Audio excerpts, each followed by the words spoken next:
Here you go. Here's a better look. Now we can really look at it much more closely.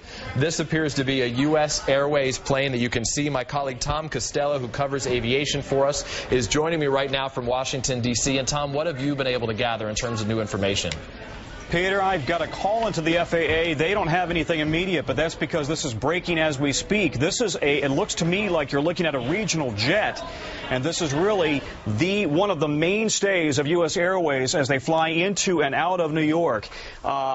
Listen, I think you have to look at the fact that they've got one door open in the front, and thus far it looks like the plane, the actual fuselage, is above water.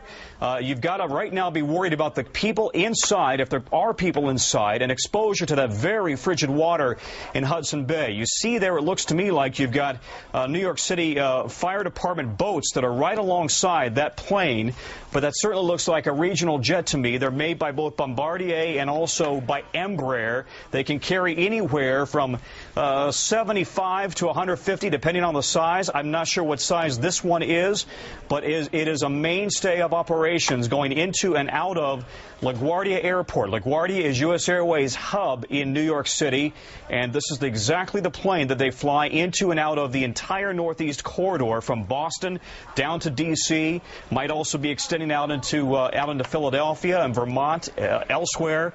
This is a very serious operation. Peter, do you know exactly where along the Hudson is? I find it curious that the plane is down in the Hudson River and not the East River. We can tell you a little bit more, Tom. We know that this is happening not so far away from the retired USS carrier, the Intrepid, that is on the lower west side of Manhattan in the Hudson River right now. I think as we look at these live pictures, courtesy of the chopper at WNBC, our affiliate in New York City, you can see individuals in life jackets. It appears clear that some of these people have been helped at this point. Lester Holt, my colleague, is now joining us with some more information.